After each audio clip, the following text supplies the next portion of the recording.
arriba del avión que parece que se está por caer a pedazos y me estoy yendo para Cardiff. Si en 1 hora y media no tiene novedades mías, no sé si van a mandar a alguien a buscarme porque no me van a encontrar, pero ya saben.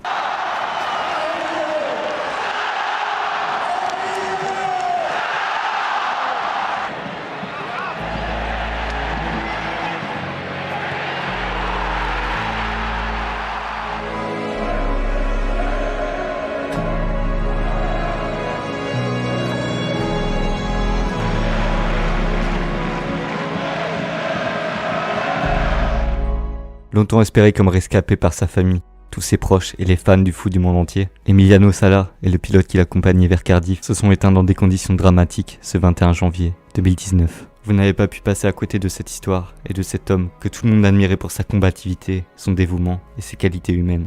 Emiliano Sala était respecté par tout le monde du football. Certains considèrent même que le football business l'a tué et qui peut leur donner tort.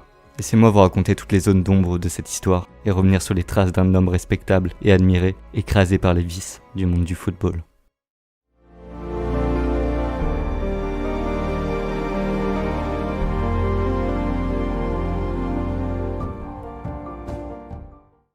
Cette histoire commence en Argentine, dans le petit village de Cululu, dans la région de Santa Fe.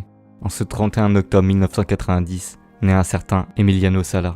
L'Argentine, considérée comme un pays qui fait naître des pépites du football mondial, Emiliano est très rapidement influencé par les stars argentines de son époque. Il commence le football très jeune, en voulant suivre les traces des joueurs qu'il admire. C'est à l'âge de 4 ans qu'il débute le football, dans le club local de son village, où il y jouera jusqu'à ses 15 ans. C'est à partir de 2005 que son rêve de football prend une nouvelle tournure, quand il est repéré par le centre de formation en Argentine, qui est affilié aux Girondins de Bordeaux à cette époque-là. Après un prêt au Portugal qui se termine très rapidement, c'est en 2010 qu'il rejoint la France et la réserve des Girondins de Bordeaux. Emiliano Sala continue sa formation jusqu'en 2012, où le club girondin décide de le prêter à l'US Orléans, qui évolue en national pour la saison 2012-2013. Il fait forte impression en inscrivant 19 buts en 39 matchs. Il est de nouveau prêté la saison suivante. Cette fois-ci, c'est un club de Ligue 2 qui est intéressé par le buteur argentin, le Chamois Niorte. Emiliano Sala réalise alors une saison plus que complète. Sala a inscrit 18 buts en championnat et est de loin le meilleur buteur du club cette saison-là. Loin derrière le deuxième, qui est à seulement 6 buts. À son retour à Bordeaux, Willy Sagnol, actuel entraîneur des Girondins, lui indique alors qu'il compte sur lui pour la saison 2014-2015 qui arrive. Mais le technicien français ne tient pas parole. Le poste de numéro 9 étant barré par Tchèque Diabaté, il est alors prêté au SM Caen à la mi-saison.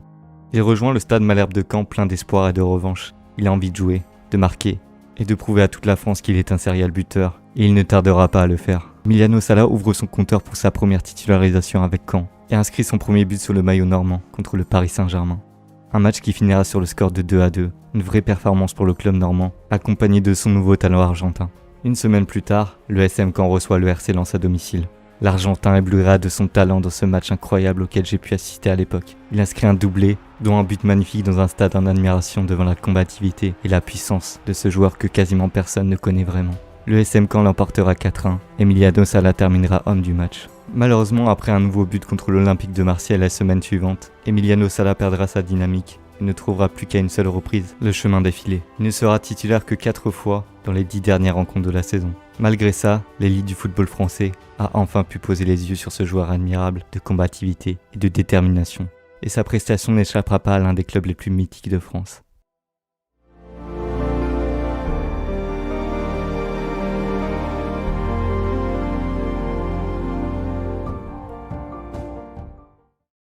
Été 2015. À la recherche d'un renfort de poids pour son attaque, le FC Nantes se laisse séduire par la révélation argentine de la saison.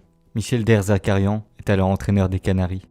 Il veut absolument faire venir Emiliano Sala pour les prochaines saisons à venir. Sala est séduit par le projet nantais et peut enfin se reposer sur une équipe qui a totalement confiance en lui. Il signe un contrat de 5 ans au club, son transfert apportera à peine 1 million d'euros à Bordeaux. Emiliano Sala se met rapidement dans le bain nantais. Il finira déjà meilleur buteur du club pour la saison 2015-2016 avec 6 réalisations. Décembre 2016. Michel Derzakarian, actuel entraîneur de Nantes, est remplacé par le Portugais Sergio Conceição. Ce changement ne dérange pas Emiliano, bien au contraire, puisqu'il inscrira 15 buts sous les ordres du manager portugais.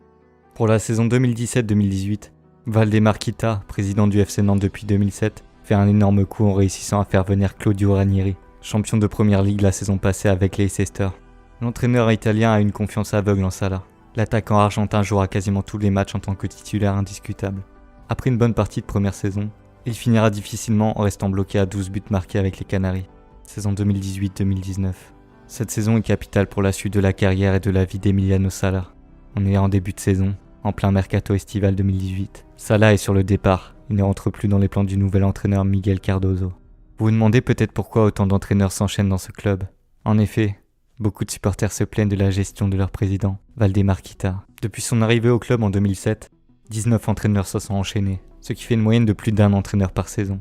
Un bilan médiocre, une gestion calamiteuse et plusieurs transactions financières douteuses. Voici comment on pourrait grossièrement résumer ces 14 années passées au club. Valdemar Kita sait qu'Emiliano Sala, acheté pour 1 million d'euros en 2015, est une poule aux œufs d'or pour le club. Retour en été 2018. Le président nantais est clair, pour obtenir son buteur argentin, c'est 10 millions d'euros minimum. Il donne directement le ton. Kita refusera même que son joueur ne parte en prêt au Galatasaray. Le joueur, contraint de rester à Nantes, veut encore une fois prouver à tout le monde, et notamment à son entraîneur, qu'il a sa place parmi les titulaires. Le guerrier argentin enchaîne 10 buts en l'espace de 12 matchs. Il fait littéralement un des meilleurs débuts de saison de sa carrière. En novembre 2018, il est même le meilleur buteur argentin d'Europe devant Lionel Messi. Ce qui est incroyable pour ce joueur qui étonne tout le monde de saison en saison. Il est même à ce moment-là le meilleur buteur d'Europe à égalité avec Kylian Mbappé, récemment champion du monde avec l'équipe de France. Emiliano Sala est au meilleur moment de sa carrière. Et autant vous dire que certains s'en frottent les mains.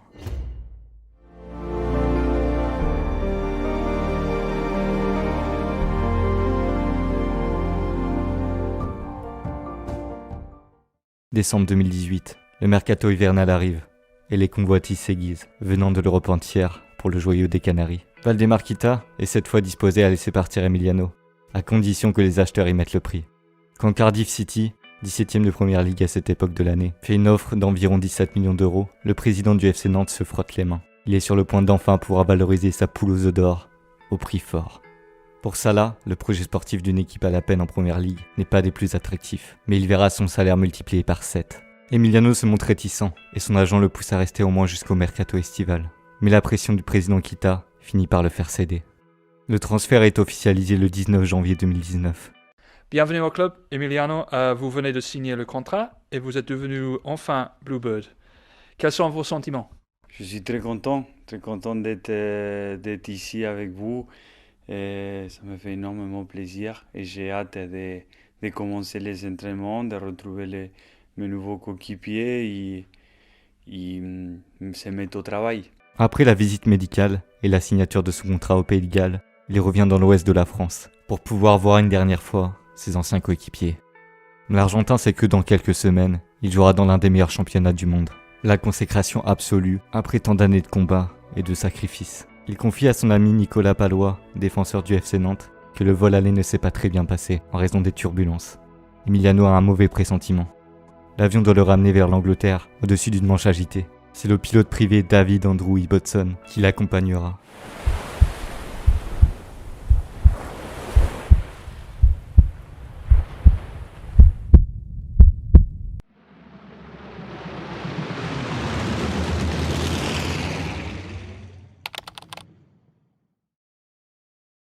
Arriba del avión que parece que se está por caer a pedazos y me estoy yendo para Cardiff. Si en 1 hora y media no tiene novedades mías, no sé si van a mandar a alguien a buscarme porque no me van a encontrar, pero ya saben. Voici les dernières paroles d'Emiliano Sala. C'est aux alentours de 21h16 que l'avion qui accompagne l'Argentin disparaît des radars. Les recherches sont rendues difficiles par la météo. Aucun message de détresse n'a été reçu.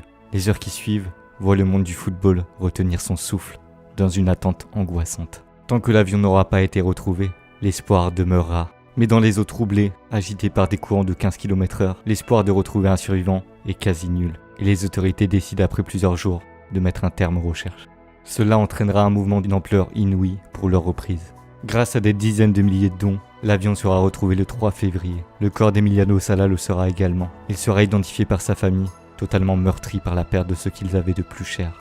Le pilote, lui, ne sera jamais retrouvé, laissant sa famille et des amis derrière lui, dans l'effroi et la tristesse.